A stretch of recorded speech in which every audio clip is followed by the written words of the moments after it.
Hi, this is Joy Robertson. As many of you know, I love food. I love finding new restaurants. I love trying new dishes. And most of all, I love talking to the many great restaurateurs and entrepreneurs we have here in the Ozarks and beyond.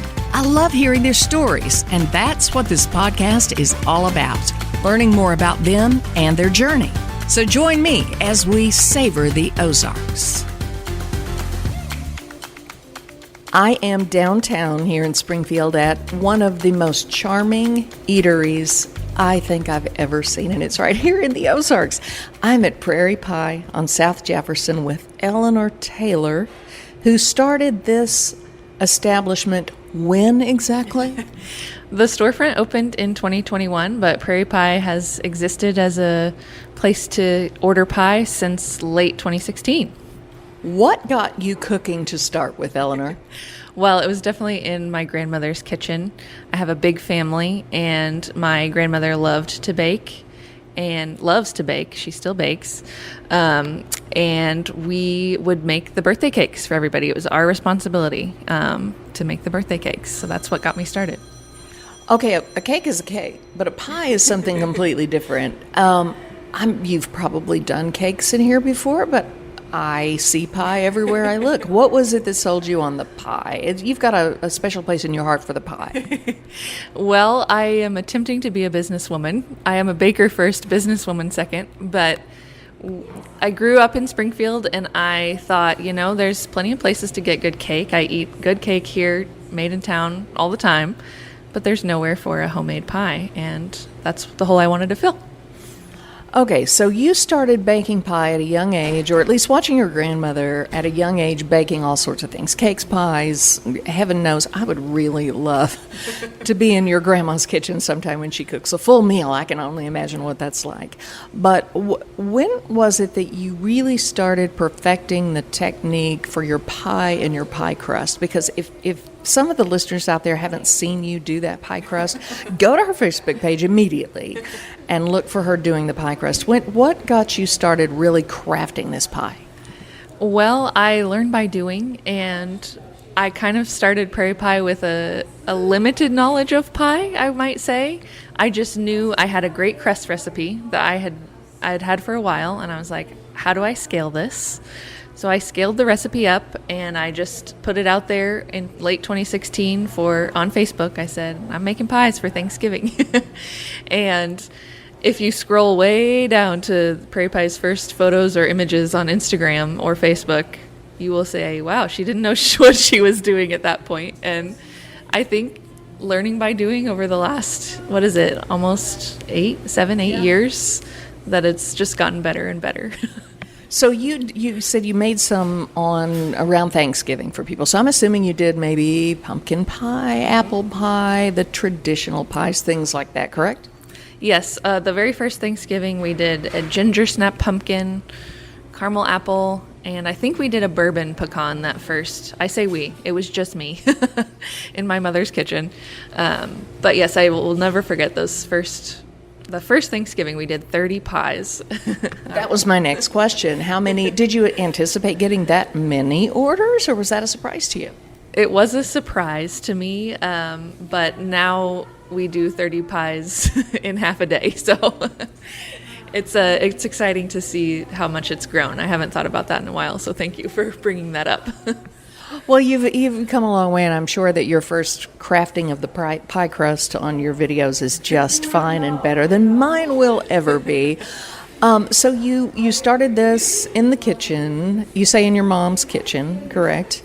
You're very young. I can say that because I'm very old. No, but you're very young. You're very successful. You knew what you wanted to do as a young person. So you start this, and you continue making pies out of the home. At what point did you say, I think I can do this. I think I can open a storefront? Well, it was all a very gradual thing. Prairie Pie started as a lark almost, and then it's just grown. Despite me, it has grown, I guess I should say. Prairie Pie started in my mom's kitchen. We then moved into Vito's kitchen, which is where we are actually now. This was formerly Vito's kitchen. And when the pandemic hit, Vito, he was like, I'm bowing out of having a storefront. And I was like, I'm here right behind you. I will take over the lease. And that's how the storefront was born. It was kind of meant to be. But you had the confidence to think, I can pull this off with the storefront. I can make it work. I can do the accounting. The numbers will be right. The number of pies going out the door will be right, correct? But that had to take a lot of guts. Yes, it definitely did. It wouldn't be without my husband that I was able to get that taken care of. He's the money side of everything. So he makes the books make sense, and I make the pie. Okay, Vance, your husband also makes the grilled cheese. Tell everybody where he spends his days. Well, I have some exciting news for you. He sold the grilled cheese restaurant, Druff's. It's now owned by Kenny McMahon. Well, breaking news. All right, I did not realize that. Okay, good to know. So Vance started Druff's, but still, can you even imagine, the people in the listening audience right now, can you even imagine what it must be like at your house when you need comfort food? I mean, seriously, it's like comfort food heaven. You've got grilled cheese over here like a pro of all sorts, and you got pie over here like a pro. Okay, but so he knows the food business, and now you really do too. Yes, I do. And we're excited that very soon, within the next 6 months, hopefully we'll be announcing a new addition to the food family as far as 2 restaurateurs go that are married. Okay, if you want to break that news to me here, you just wave your hand and let me know, and I'll stop everything and you can tell me all about it. But let me get it in writing first. Always a good thing. Always don't do anything until you get it in writing. All right, so he was very strong in his backing of you and encouraging you. You come from a very creative family. And this space, you had some family members sort of help you decorate this up and set it up. And you have a family member who's a pretty darn famous artist around here. Tell me about that. Yes, well, the interior is actually done by my mother, Sharon Taylor, or Sharon Gullett, of Pickwick House Designs. And my famous aunt does photography, Julie Blackman. And I have another aunt who's written and illustrated a children's book. And I have another interior designer aunt. Everyone's very creative in our family. And I think my creativity lies with food. So they helped you sort of get this place, like I said, decorated up. You come from a real family of slackers, don't you? We like to stay busy. I can tell that you do. Okay, so the space is charming, absolutely charming, right off of Jefferson Street. There's an order counter over to the left. Then you've got your freezer here where you've got some of your pies, and I know there are different places in town you can also pick up like pot pies and things such as that. In the bar, in the back, there's a small bar space, and there are tables and chairs, and it's decorated seasonally right now because currently we're into October. We're recording this in the middle of an October afternoon, and I see pumpkins all around. And speaking of that, tell me about your seasonal menu. How do you change your menu? What's on the menu right now? The menu currently is pumpkin pie, classic, nothing fancy, no frills. Then we're also doing an apple pie with lattice crust. We have a chocolate pecan pie. And our hot new wacky flavor is buttered popcorn pie. It's a custard pie, and it's been steeped in popcorn. It has freeze-dried corn powder. It's topped with corn nuts. It's very corny. Steeped in corn. What did you say? Popcorn. Steeped in popcorn. Mm-hmm. How does one steep popcorn? Well, without giving away all your secrets, of course.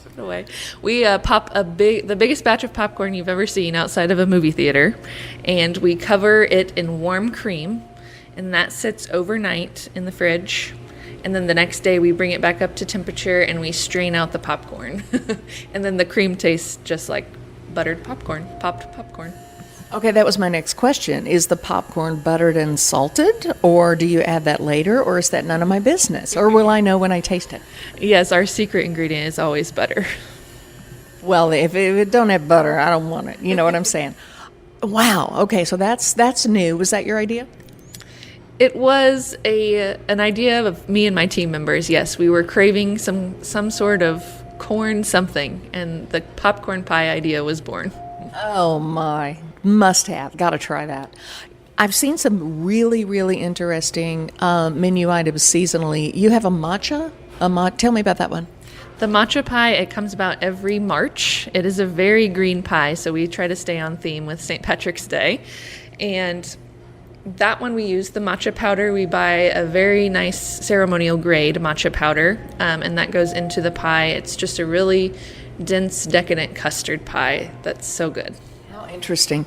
I was in here once, and I was very taken with your tomato galette. I don't know if you still do those in the summertime when you have the beautiful tomatoes, but that's sort of a rustic, flat, kind of open-faced pie. Do you still do the seasonal galettes? We do sometimes. It just depends what kind of ingredients we're working with. Well, and that's what makes it so fresh, is because you take whatever is fresh and you make something fabulous out of it. What do you usually roll out in the summertime?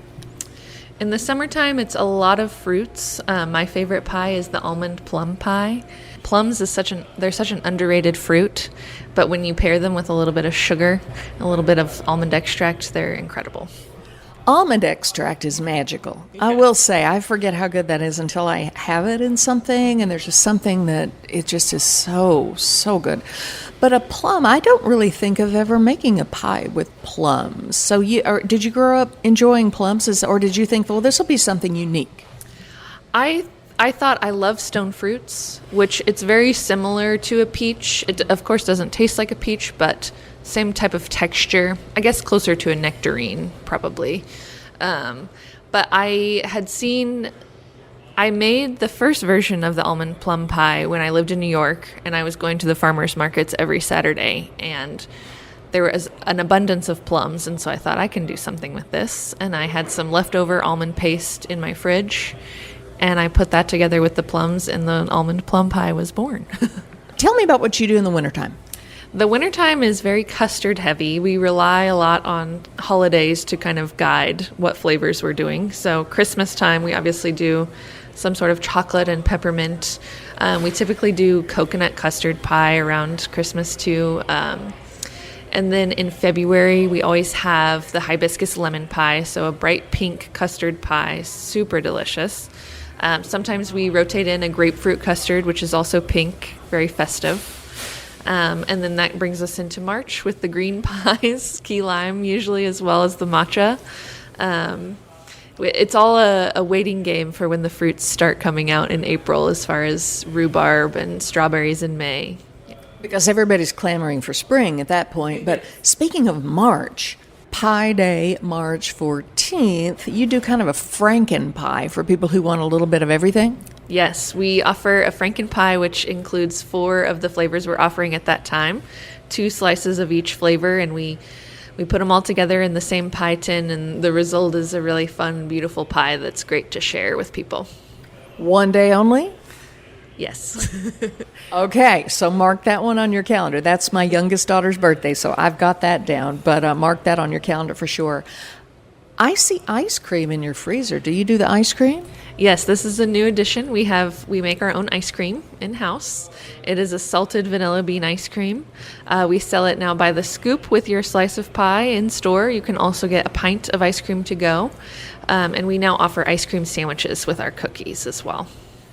Okay, the menu just gets bigger and bigger and bigger. Okay, let's talk about the savory pies. We talked a little bit about the tomato galette and some of the things you do, but you do some amazing pot pies, and nothing says comfort food like a pot pie. Yes, the chicken pot pie is our top seller. We shred chicken in-house. It's something I really am passionate about, having a thick, delicious, warm chicken pot pie filling with vegetables and a velouté sauce wrapped up in our butter pie crust. What is a velouté sauce? That's even new to me. It is a very fancy way to say a chicken-based sauce. Sauce. Yes. With a little bit of heavy cream to make it extra creamy. But then we sell those pot pies either frozen, uncooked, which you can take home and store in your freezer, or you can buy them hot and ready to eat here in the store. I know you do a curry version too, correct? Yes, the curry vegetable pot pie is vegetarian. It has my favorite vegetables, butternut squash, acorn squash, and leeks, with the carrots and peas and all the other good vegetables too. And it's a very creamy curry sauce. It's not spicy, but it is very flavorful.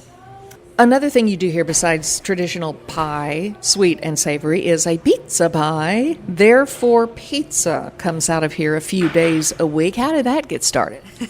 Alex started working for me as a dishwasher, and he noticed I had a pizza oven there in the corner, and he said, "Hey now, what's that?" And I said, "Well, that's the pizza oven, formerly used by Vito of Vito's Kitchen." And Alex asked if he could pop up and do pizza a few nights a week, and I said, "Sounds excellent. Let's do it." So you can do, therefore, pizza, what? Thursday, Friday, Saturday, something like that. He is doing Thursday, Friday, Saturday evenings, doing pizza starting at 5 p.m. Oh, man, I haven't had it yet, I'll be honest. So, Alex, I'm coming for you, man. I got to have some of the pizza. I've heard it's great. I love the tables and chairs in the narrow alley just north of the building. Is that real popular? In the summertime, yes, it's really beautiful out there. We have a little fountain, and it's just so calming. You can hear the city in the background, cars bustling by, but it's still very peaceful. So, back up a second. You mentioned New York. You're from here, but what took you to New York? I had a girlfriend move to New York, and I decided to tag along. I thought, why not see a big city, try out a big city? And turns out it wasn't for me. I love Springfield. I will be here for the rest of my life, and it was a great experience to get out into the big world and see a different way of living and know and appreciate my hometown. I think a lot of people experience that because you can certainly go to New York from here anytime you want and visit, but you don't have to deal with all of the things that people deal with. It would be much more difficult to own and operate a place like this there. So I'm delighted to see that you're so sold on your hometown and you're willing to invest in it and make so many people happy without giving away too much. What are your plans for the future? Any new flavors, any new products, any new plans you can tell me about? My plan is to continue making as much pie as possible and make more every year. It's been almost 8 years now, and I haven't lost a passion for it, and this business still excites me every single day. It shows. It really shows. And another thing that excites you is you are a somewhat new mom of a sweet little boy. Tell me about little Gene. Gene is nearly 10 months old, and he is the greatest joy in my life, perhaps tied with Prairie Pie. And it's an adventure. I think owning a small business prepared me for motherhood and the long hours you put in, but the great results that you get from doing that and just the joy it brings from those long hours. And we're sitting in the restaurant in the middle of an afternoon, which is a lot of times what I do when I do an interview, because it's too busy when it's busy and it's loud. And in here now, it's definitely lively. You just waved goodbye to someone that seemed to be one of your employees. You're very, very proud of your staff because your staff allows you to get out and be a mom a little bit more, correct? That is right. Yes, I couldn't do what I do without them. Very good. Eleanor Taylor at Prairie Pie, thank you so much for what you do, and we love what you've done helping bring people downtown, and keep on keeping on. Thank you, Joy. It was a pleasure talking with you.